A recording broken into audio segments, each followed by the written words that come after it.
question about your geographic location, Texas. He seems to think that your music seems to be at odds with what he expects from a band from Texas. Well, that's true. On the face of it, Austin is probably best known in Texas, but Austin in particular, which is called the music capital of the United States, which is silly because it's not. But Austin in particular is known for blues and country, and has its roots in terms of musical notoriety in kind of Western swing stuff dating back to the 30s and 40s. And so it's never really been best known for its more cutting edge music forms. Mm-hmm. But since the 60s with the 13th floor elevators, and then in the as well as in the 70s, and particularly with the advent of the late 70s and the early 80s, and a movement that came out of a club called Raoul's, which was a punk club, Austin has had an alternative scene. Mm-hmm. There have not been many groups that have made it to national attention, but it's, pardon me? Yeah. Uh-huh.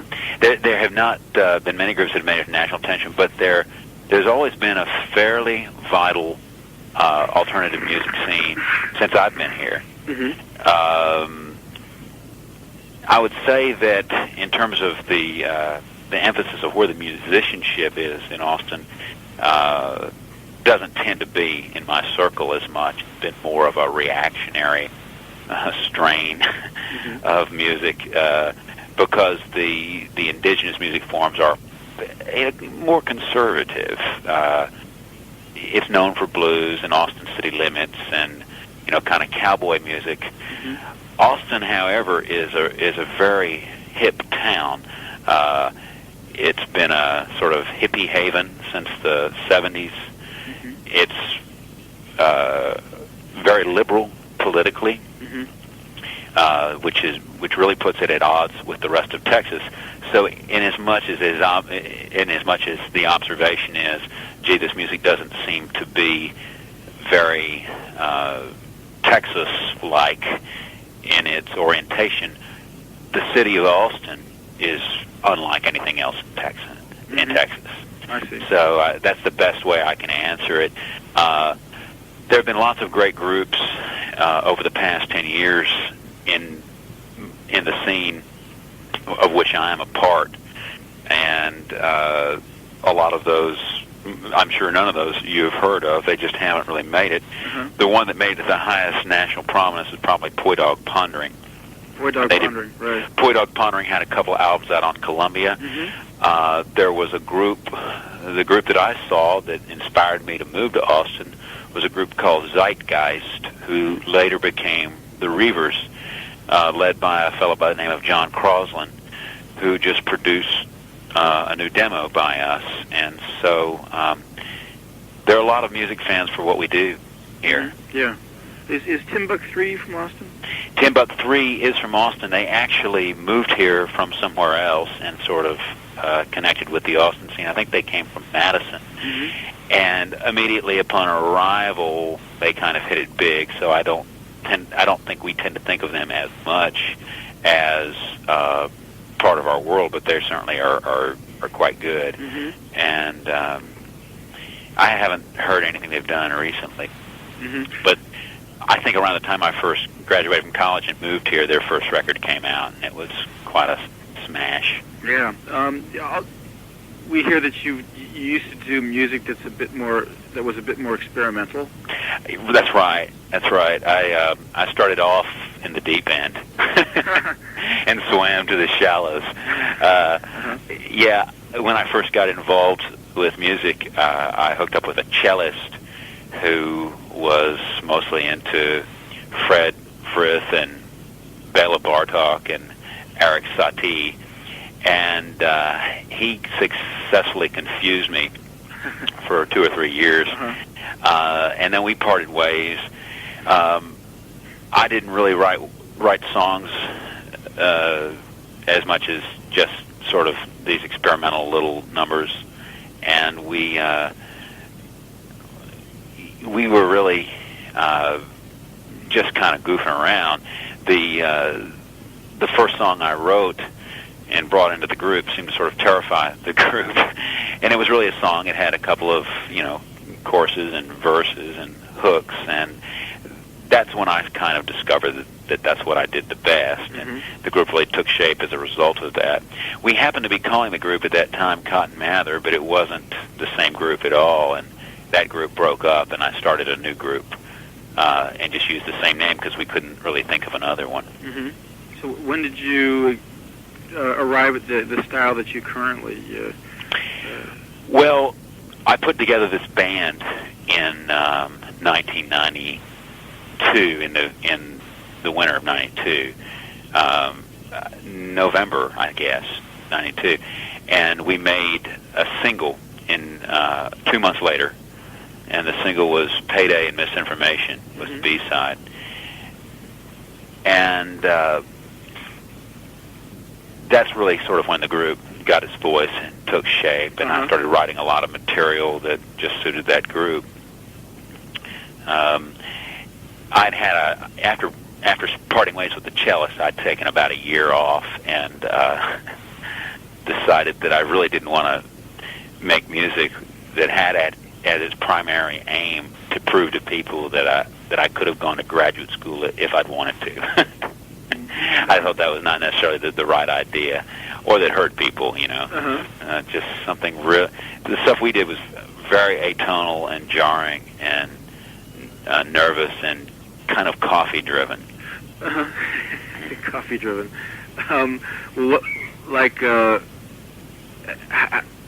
The interviewer, Mr. Tanaka, he was likening your style to the Kinks, Ray Davies. Is that a direct influence of yours? Ray Davies is. That's right. I grew up listening to a lot of those British invasion groups. And where I grew up in Alabama, Casey Kasem was considered alternative, cutting edge. I grew up in a very small town in Alabama, and I loathed top 40 music, or what was offered, to me there, and really took refuge in my older brother's record collection. And he had all of that stuff, and the band, and Bob Dylan, the Kinks, even like bands like Jethro Tull and Yes, and of course the Rolling Stones and the Beatles. And I dived headlong into that. My favorite stuff was Eddie Cochran and Chuck Berry. And that's sort of how I survived my childhood of the 70s, was listening to that music. So it is a direct influence, I suppose. And he also likens your sound maybe to bands like the Squeeze or Elvis Costello. Elvis Costello and Squeeze, I got to know in high school, and I really liked them a lot. I recently saw Costello in the Attractions when I was in Dublin, and that was a phenomenal show. It's the first time I'd ever seen them. People liken us a great deal to Squeeze, and I wouldn't say they're as direct an influence. I tend to think that my voice is reminiscent of the lead singer's voice, and we probably have a lot of the same influences. But I certainly think their early records are terrific. Can you hold on 1 second? I have to get rid of this.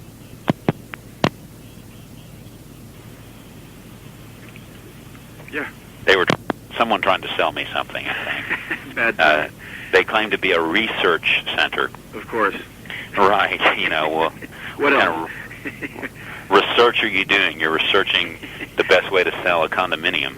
Researching your pocketbook. Exactly. So that the 60s British invasion music was a big influence over me growing up, because there was just nothing else to listen to. And I didn't actually discover a lot of the punk music until after I was gone from Alabama and I was in college, and it had happened years and years before. I see. But just because I had led such a sheltered life. Right. But I mean, that was the same for the original British invasion stuff as well. I mean, you didn't discover that until years later also. That's right. So, I'm pretty far behind the curve. And how about, like, you talked about liking Eddie Cochran and Chuck Berry, I believe, as well as the band. How about stuff by people your own age, your contemporaries? Like, were you interested in hardcore stuff? I was interested in. I wasn't as interested in hardcore stuff. I mean, my favorite hardcore stuff is stuff that probably isn't called hardcore now, which is like Stiff Little Fingers and Sex Pistols. One of my favorite bands of all time is the Buzzcocks, and they. Of course, I became interested in them after they were long gone. Of course. But now they're back together, so I think I might be onto something, Right. Well, I think the Green Day is compared a lot to the Buzzcocks. Right. I'm not as big a fan of Green Day. I think they're good, but I'm not as big a fan. They're groups here in Austin who I think are better than Green Day and have better songs. It's funny because everybody says that. They say Green Day's okay, but I have a punk band that's better than that.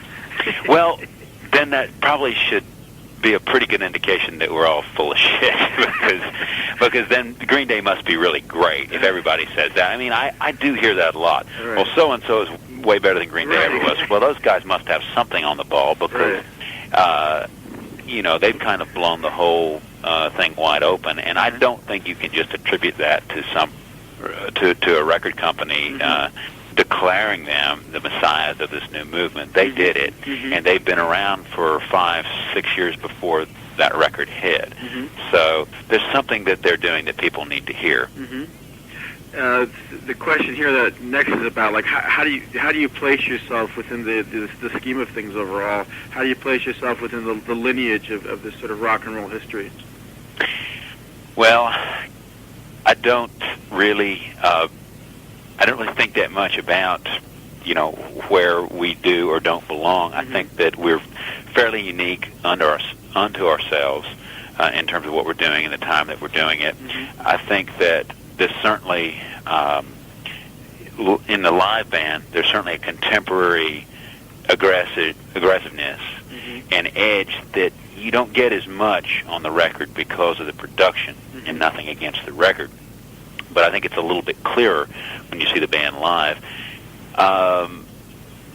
There's a great deal of energy and a great deal of aggression, and we play our guitars very loudly, and so it doesn't seem so much a stretch. But there are ways in which the group is a bit of an anomaly unto the time where playing in it is a bit different. I certainly don't spend a lot of time saying, well, gee, where do we fit, and how can we make this sound a little more like what's coming out of Seattle? I'm just noticing that people are into it, so that's a hard question for me to answer. Okay, that's fine. Jarber, you don't have to feel compelled to answer everything. You just that's my best shot. Yeah, right. That's fine. I'm not sure. Well, maybe you'll be able to tell me that in a few years. Yeah, exactly. And you guys sort of dress up in mod suits, is it? We dress up in kind of mod suits. That's right. Now, what exactly is that all about? Is that just? Well, when we first started doing that, I think we first started doing that because we found that our live show, we didn't quite know what to do with ourselves on stage. We almost got up and apologized a little bit for all the consideration we'd given the music in advance, and in terms of how we connected with the rest of what was going on in Austin. It seemed like we'd worried over it a little bit. So we needed to kind of up the ante in terms of our visual impact. And I was thinking Four Tops all the way.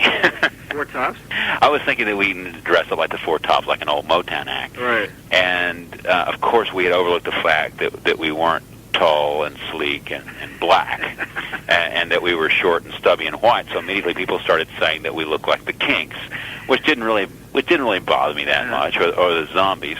Right. But it was really back before we got to where we could play our instruments very well. It gave us 2 or 3 songs of a sort of a buffer to figure out what the hell we were doing. Before the audience would notice whether or not we were any good. You see, they would see us walk out in suits and be very excited and be quite sure they were getting a great rock show before they even began to scrutinize the music. So I think it kind of gave us a little bit of an edge, and then it just became part of our thing. I see. It's not necessarily like an homage to the Beatles or anything. Or... Oh, no, it's really not an homage to anyone. It's one less thing to worry about when you're thinking about what to put on before you go on stage. You know, well, I'm going to put on a suit. A uniform. Just a uniform. It's a uniform, that's right. Yeah, also, the guy was wondering if it was your way of sort of bucking the Austin system, but in light of what you were saying about Austin, I guess that doesn't apply. Well, it does, though. I mean, he's actually fairly astute. It is a bit of bucking the Austin system because we're certainly the only group in town that does that, and it got a great deal of attention. And it was a bit of a reaction to all the flannel. It certainly wasn't a hostile reaction. It was just sort of like, well, we'd kind of like to do something different. Gee, who's worn suits in alternative music in a long time? So we wanted to do something that people might go home remembering. And sure enough, people come up to me all the time and say, you know, well, you're that guy that's always wearing the suit. I'm not sure that's the thing you want people to remember. Here's a question or two about you as a songwriter. It's about what you're trying to accomplish in writing songs. Is it more than just a musical voice for you? Is it a way of like connecting with the outside world, as it were? Is it your way of connecting with the rest of the world? Well, I think to a certain extent it is. Let me think about that a second.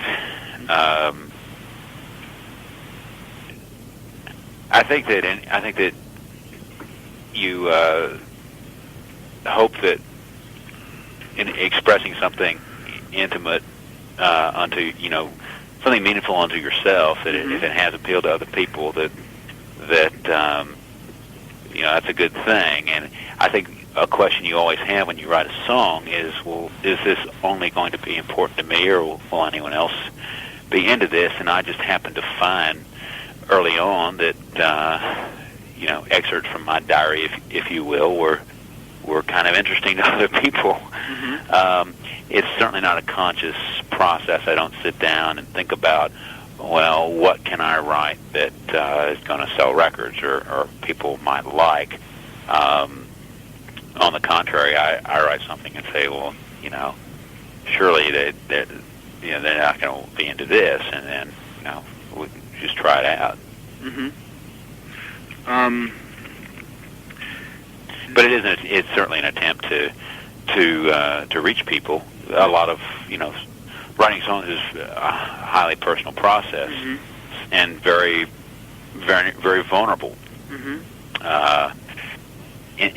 As far as an agenda, personal or political or spiritual or anything else, I can't say as I am very aware of one, other than to find a way to make the next record. This is kind of a question from left field, because I think it assumes a couple of things that may not be true, but I'll hit you with it anyway. The interviewer, Mr. Tanaka, notes that punk music, for example, tried to change things by using a sort of cynicism and directing that cynicism at its listeners. In your case, is there kind of an irony in what you're singing about? Well, there's a lot of subtlety, and there's a lot of irony, and there's kind of a literate understatement. How much of that is actually going to have an impact on first listen? Probably none. But as people dig into the record, I believe that the effect of that is they can perhaps begin to discover a richness that they might not have expected to find there. Most of my favorite records like Armed Forces by Elvis Costello, for instance, as you kind of peel back each layer, you tend to find more. In my case, the irony and the double entendres and those kind of things are part of what I offer, I think, a listener as they explore. The way the Pistols offered anger, I think that the biggest and boldest emotions, perhaps the problem with that is you kind of only have one place to go with it, and it can be a great place. I think there's a real subtle array of ideas and emotions in our music, and it's a lot of them are what he's getting at with that question is a lot of what we offer is fairly muted. You know, it's fairly understated, and it's certainly not calculated. That's probably just the way that I say things, and it might make it a little bit less likely to reach people than the latest cutoff of Dookie. You know, it's not quite as apparent on first glance. I sometimes think that a Cotton Mather song, it's like a very interesting guy that showed up at a very dressy event wearing a trench coat and standing in the corner, just waiting for someone interesting to come up and ask him something. You know? And sometimes it takes a while, you know, but eventually they're going to get around to that guy. So it's a multifaceted thing. Well, I guess so. I hope so. It's a multifaceted thing, but the problem with a multifaceted thing is that it requires someone to start the conversation, and that's the risk you take by being subtle, and particularly in American music, you take a great deal of risk with being subtle because subtlety is not exactly a high premium on it in American pop culture. The chance of being overlooked is pretty great. He cites Lost My Motto as maybe a good example of what you're trying to get across. He seems to think that you're sort of trying to get across the idea of new values, new kinds of values through your music. I'm not so much trying. I think he's pretty perceptive. This is an aside. This is off the record. This is you've totally taken me by surprise. I've never had anyone that I've talked to ask as incisive questions or as accurate questions that I've talked to in the American press. I've never had anyone say anything like that to me. I just don't think that if you talk about, in poetry classes where they'll talk about close reading, the American press just doesn't do it the way foreign press does, and I've always heard this, and I'm intrigued by that. Anyway, that was an aside. That was back to Lost My Motto. Sure. I really think that when I wrote my notes to Kami about the translations... You notes to what? Kami of Adoya. Oh, okay. I wrote him a set of footnotes because he called to my attention the fact that there were so many things in the lyrics that were difficult for him to understand. Right. Him being, he being a fellow who considers himself above average in his ability to perceive American vernacular. Right. And he kind of presented me with this problem and said, this stuff is kind of difficult for a Japanese audience perhaps to grasp. Right. And as I looked at the songs, the one that seemed to be the most subtle and the most difficult and full of the most specific kind of cultural allusions was Lost My Motto. And that was a great process for me. He really challenged me to go back and look at these songs that I had written a year before. And the thing that I realized about Lost My Motto is that it certainly has the most packed into it in terms of kind of an agenda of artistic concerns. It's not so much talking about new values as it is saying we've got some problems. We've got some problems with the old values, and I'm not sure what to do about it. the voice of the protagonist in the song is just saying the old system of values that I have doesn't work, and now I'm just going to, enjoy myself, I guess.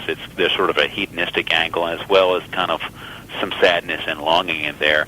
I really identify that song a lot with the work of American author named Walker Percy, who I've read a lot of. I guess I've read everything by, and the reason that song is first on the record, and the reason it's kind of lyrically the most important song, is it kind of sets the agenda for a voice that occurs throughout the record of a disconnected kind of protagonist who's kind of at odds with old values but not sure where the hell to go. Mm-hmm. And that same, you could say the same guy appears in the song Ivanhoe, maybe is Ivanhoe, in The World's Boutique, in a song called Saving Myself, mm-hmm. in The New King of Trash. It's an album that kind of revolves, I mentioned Armed Forces before. Right. One of the things that really moved me about Armed Forces is that it didn't seem to be a collection of songs about Elvis Costello. It seemed to be a collection of songs about kind of a protagonist he'd invented. Uh-huh. And that's what I specifically was doing with this record, mm-hmm. is inventing a character who was going to have 12 problems, if you will. Mm-hmm. And those are the 12 songs on the record. And so a lot of the same themes recur uh-huh. throughout the album. I see. So it's, I guess, what we would call a concept album. I'm not so sure it's what we would call a concept album, because that's a little scary. I didn't think of it that way. Uh-huh. But as we chose those songs, there seemed to be some unifying threads. There's actually other songs mentioned later in the interview, so I'll skip to that part right now just so we can kind of continue with this thread here. You mentioned Ivanhoe. Did you ever feel like the character in Ivanhoe is the question here? Well, I think absolutely. And that's a song that was very specifically self-referential, in that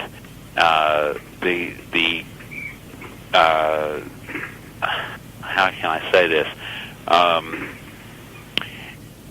He's this quixotic character in the song who's out of place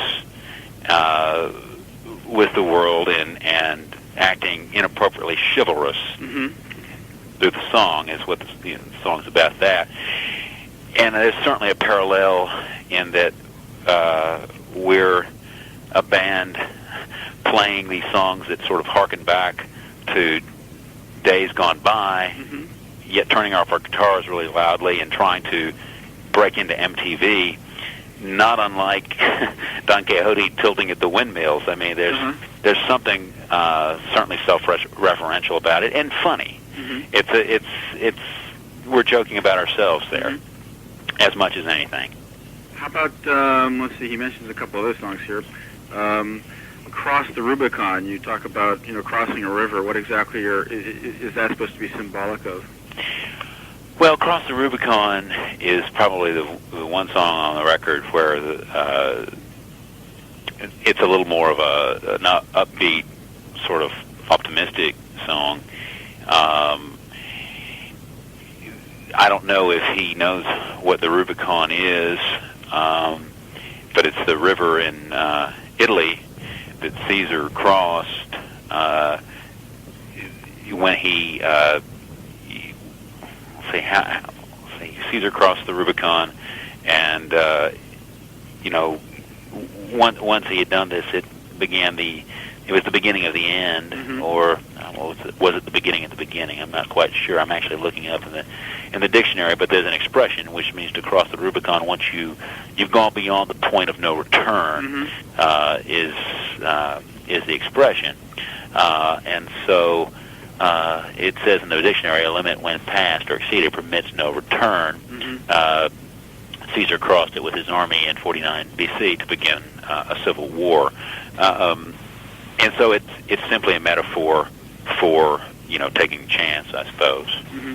and doing what one has to do Okay, to get on with their lives. Right. So it's just used as one metaphor then. The song "Mr. Should." This gets back to the theme of shared values breaking down. Yes, I suppose Mr. Should and Cross the Rubicon are probably the two songs in which the sort of voice of the record kind of turns on itself a bit, and the lonely guy becomes the direct object as opposed to the speaker. But it's I'm not so sure what to say about that one. I wrote that about a friend who was just making a mess of their life, as if I wasn't at the time.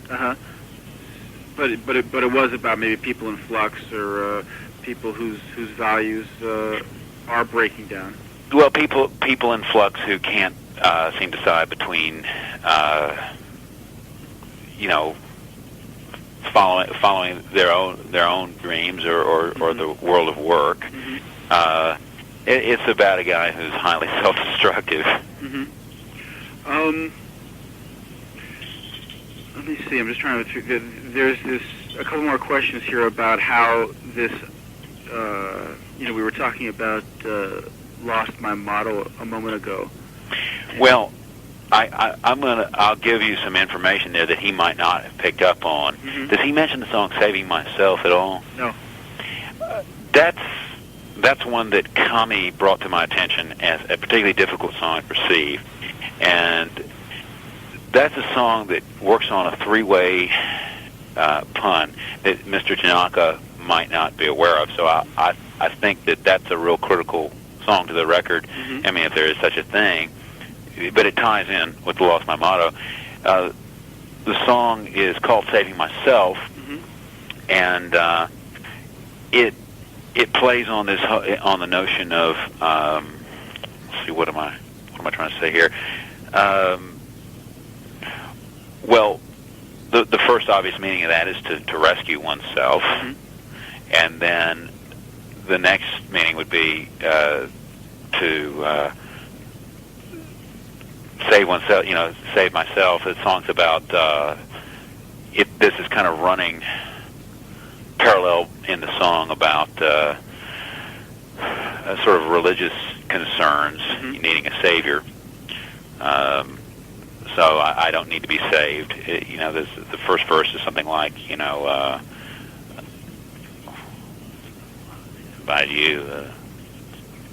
Pardon me? I'm sorry, I'm trying to remember it. Mm-hmm. If you're heaven, who needs heaven's bridegroom? I might be a man that has a lot to lose, or you could say renewed, but that doesn't make your little tract true. And it's referring to, the Baptist, mm-hmm. I've been saved trip, mm-hmm. Which he wouldn't necessarily know about. Right. And then, of course, saving myself because I don't trust anyone else. Saving myself for a girl who knows the difference between money and wealth. There's the angle of virginity, mm-hmm. and so in that song, late in the record, looking for a savior, looking for a girlfriend, mm-hmm. and looking for a way out, all kind of get combined mm-hmm. in one guy's big hairy dilemma, and mm-hmm. his solution, if there is such a thing, is to save himself. And I'm not sure really where that takes us, but it certainly states a lot of problems all under one umbrella. But is salvation one of the major themes? Well, yeah, some attempt at salvation is certainly something that is in "Lost My Motto" and "Saving Myself," mm-hmm. and in World's Boutique. In World's Boutique, the salvation is the girl. Mm-hmm. I'm a little lost.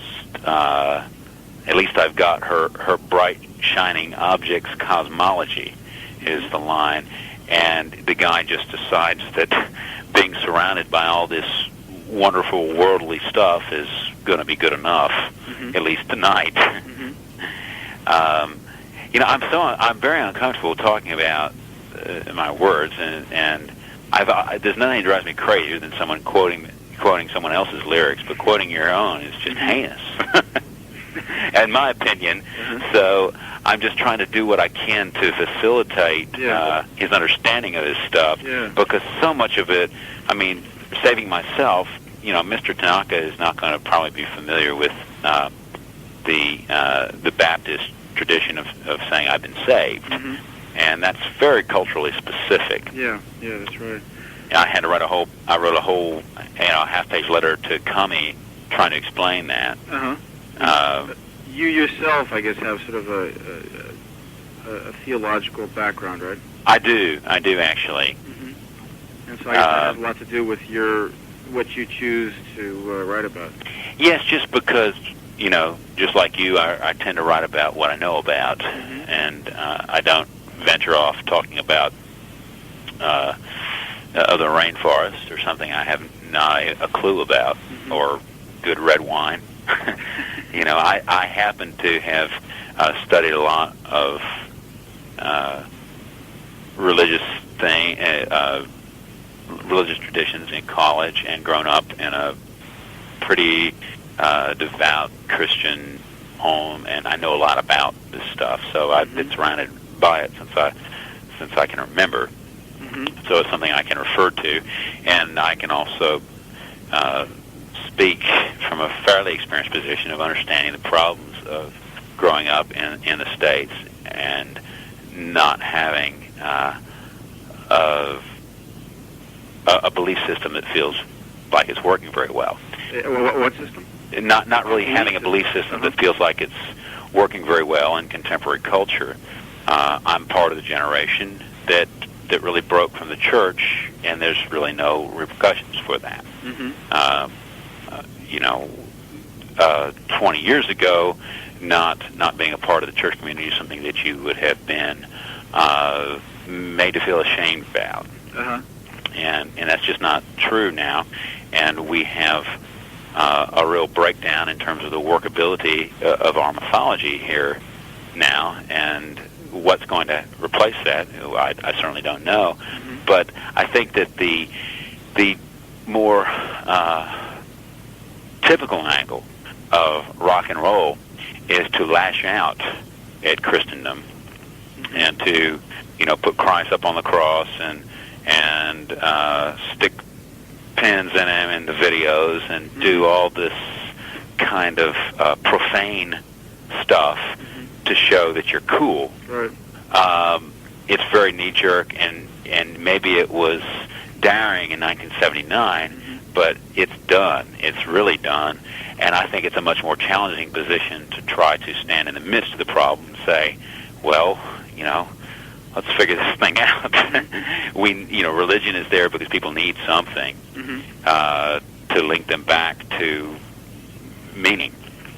And if our religion is not working, what does that tell us? Yeah. And what do we need to substitute? And I think rock and roll doesn't tend to take anything but a very kind of knee-jerk position towards that stuff.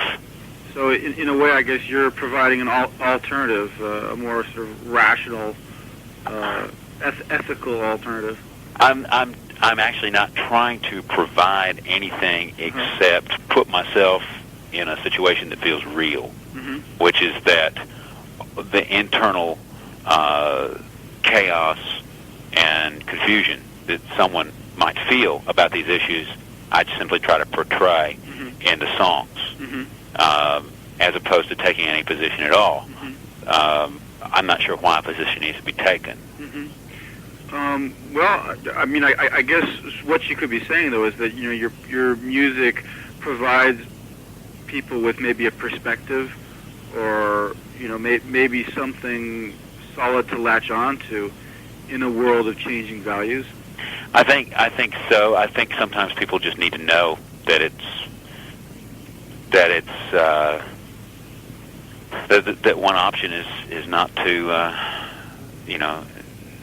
not to say that things are falling apart because Christianity is horrible. Things are falling apart because things are changing. And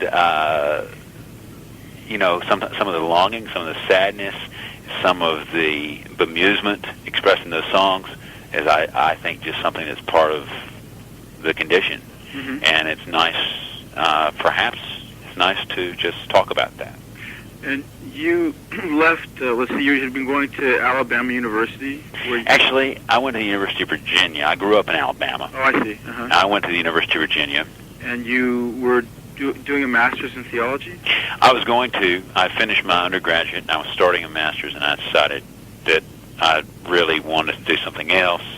I didn't really have a sense of what my journey was, and so I moved out to Austin just a little impulsively, and I taught school for about 2 or 3 years, I guess, and came into contact with a lot of artistic people and musicians in particular. The school I worked in had a highly musical emphasis, which really was kind of on classical composers. There was an emphasis on classical composers because the man who ran the school was a classical musician, the first chair violinist of the Austin Symphony, and he died, and I took over some of his role at the school, and so I, in a sense, kind of became educated about music. I didn't grow up in a home where anyone played any instrument, and I just started playing and writing songs. This was a few years ago. Met the cellist around the same time. It all kind of happened simultaneously. Oh, I see. Uh-huh. And I guess about at that point, teaching as I was teaching the children Bela Bartok, the cellist showed up, and off I was running. Mm-hmm. You know, if he'd showed up while I was teaching them Beethoven, it might have really been a different story. Now, it said here that it says here that you were sort of revitalized by rock and roll. Had you become disillusioned with Christianity? Is that why you left your studies in theology? I don't ever remember becoming disillusioned, but I remember thinking that that's not. I remember thinking that it would be hypocritical to pursue either studies in religious studies or the ministry. I remember thinking it would be hypocritical to pursue that wholeheartedly when I felt drawn to something else, and what that other something was, I didn't know. I just knew that it wasn't right for me, and I didn't specifically say, well, you know, I would become a minister in a church if only I believed in the resurrection. It never came down to anything as glamorous as some sort of fissure over doctrine. I just knew that it wasn't for me. I knew that I was much more of an observer and someone whose spiritual path was a lot more private than that, and that I had some other thing to do that I thought was in the arts. I had always done acting and some painting, and I hadn't quite found music yet. You didn't have this concept in mind when you left school, then? No, I had no concept in mind. I didn't really have a concept about this album until our conversation. That's not quite true, but I think many concept albums are discovered during interviews. I see. And he was wondering if the World Boutique. Actually, you asked me if that was mentioned. I guess it is mentioned here. He was wondering if the World Boutique refers to when you discovered rock and roll. I think so, in a way. I have never thought about it in that way, but I think it just has to do with discovering that it's, let's see, how can I say this? I think it has to do with discovering that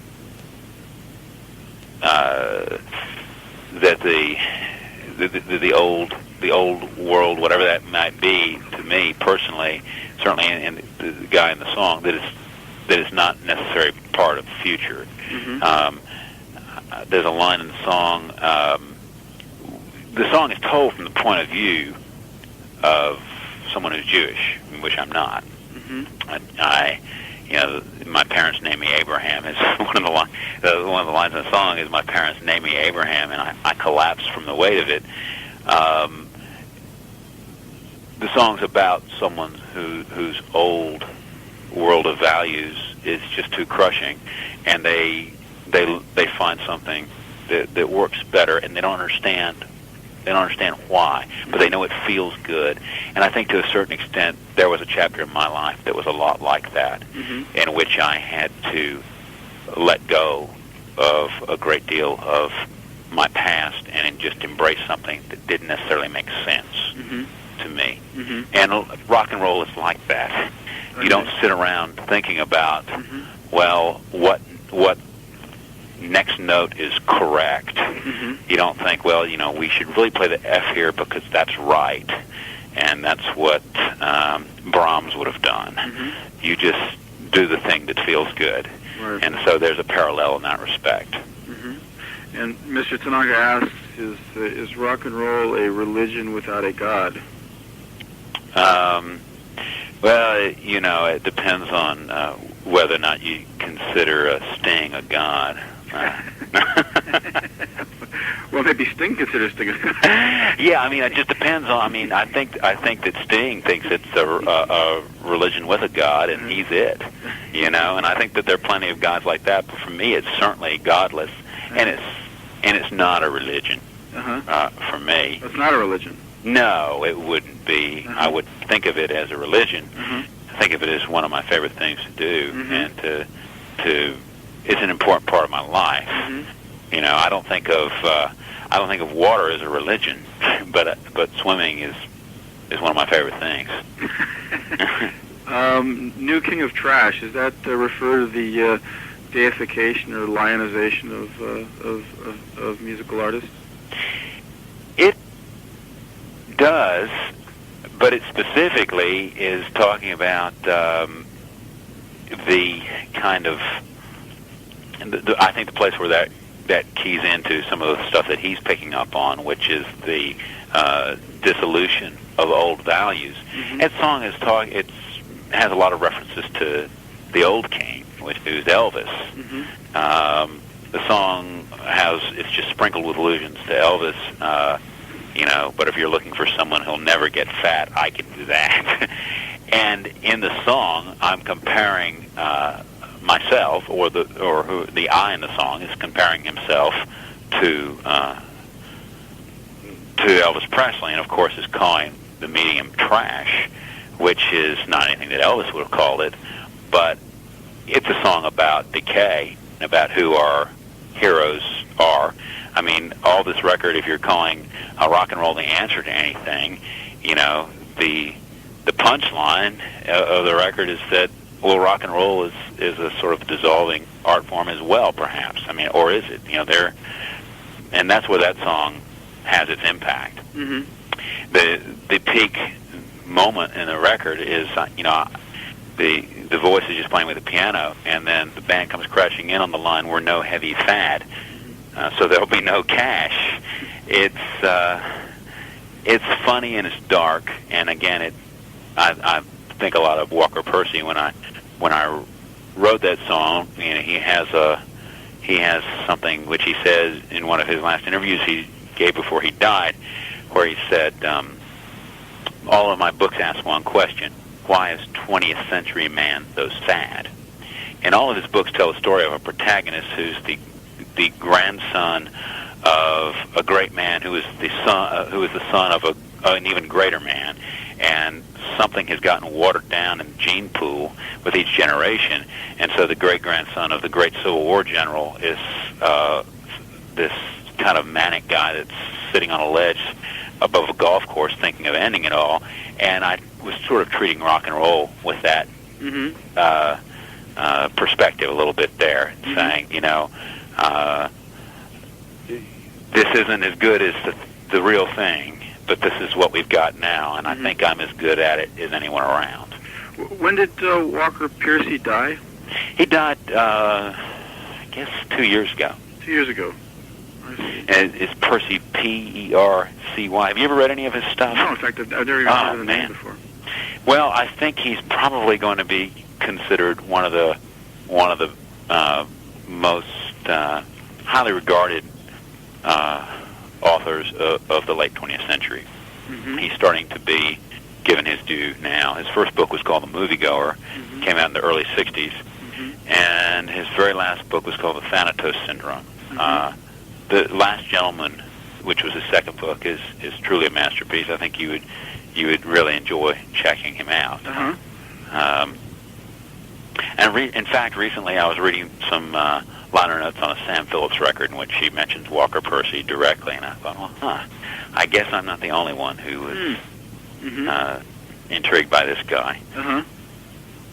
Skipping from Walker Percy to Michael Stipe of REM. Oh, yeah. There's a quote of his mentioned here. It says he says, "I have no answers. I only have questions." Is that a sentiment you share?